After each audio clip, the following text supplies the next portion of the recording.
సంఘాలు, అన్ని ప్రజా సంఘాలు, హక్కుల సంఘాలన్నిటితో కూడా కలిసి ఈరోజు మౌనిక కుటుంబ సభ్యులతో ఈరోజు పత్రికా విలేకరుల సమావేశాన్ని ఏర్పాటు చేయడం జరిగింది. ప్రధానంగా ఈరోజు మేము డిమాండ్ చేస్తుంది జ్యుడిషియల్ ఎంక్వైరీ జరపాలని. ఎందుకని మేము జ్యుడిషియల్ ఎంక్వైరీ జరపాలని మేము కోరుకుంటున్నామంటే, మొన్న ఏసీపీ గారు ఇన్వెస్టిగేషన్ అయిపోతుంది అంటే పూర్తిగా కంప్లీట్ కాకుండానే ఇన్వెస్టిగేషన్ లో ఉన్నాము అని చెప్తూ ఒక ప్రెస్ మీట్ ఏర్పాటు చేశారు. దాంట్లో ఇంకా పూర్తిగా లేదు, మాకు టెక్నికల్ ఎవిడెన్స్ అంతా ఇంకా కోఆర్డినేట్ చేసుకోవాల్సిన అవసరం ఉన్నది, తర్వాత నిర్ధారిస్తాం అంటూనే మరొక పక్క నేరస్తుడు ఏదైతే చెప్పారో దాన్నే జరిగినట్లుగా యాసిస్ గా ఆయన మాట్లాడుతున్నారు. ముక్కు నోరు మూసేస్తే చనిపోదా, అదే విధంగా ఆమె ఐడి కార్డు కోసం గొడవ పడ్డారు, పెనుగులాడారు కాబట్టి అరవద్దని చెప్పేసి అన్నాడు, నోరు మూసాడు అందుకని చనిపోయింది. ఆయన ఒక మాట అన్నాడు, బేసిక్ అతనేం నేరస్తుడేం కాదండి అన్నాడు. ఇంత రేరెస్ట్ రేర్ కేసుగా ఇంత క్రూరంగా ఈ జరిగిన సంబంధించిన ఇన్సిడెంట్ ని అతనేం నేరస్తుడేమి కాదండి, ఇట్లాగా క్షణికావేశంలో జరిగింది, అదే విధంగా ఎట్లా డిస్పోజ్ చేయాలో అర్థం కాక ఈ విషయాలన్నీ కూడా బయటికి రావడం జరిగిందని చెప్పేసి మాట్లాడారు.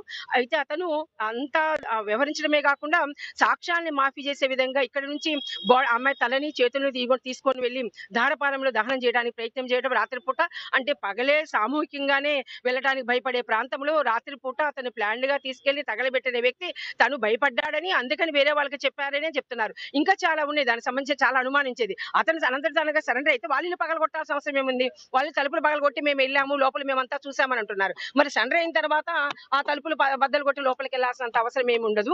కాకపోతే మరి ఇవన్నీ కూడా ఏం జరిగి అనేక అనుమానాలను తావిచ్చే విధంగా దర్యాప్తు వ్యవస్థ అనేక వచ్చిన ప్రశ్నలన్నిటికీ సమాధానాలు దొరికే విధంగా పారదర్శకంగా దర్యాప్తు వ్యవస్థ యొక్క విషయాలు ఉండాలి.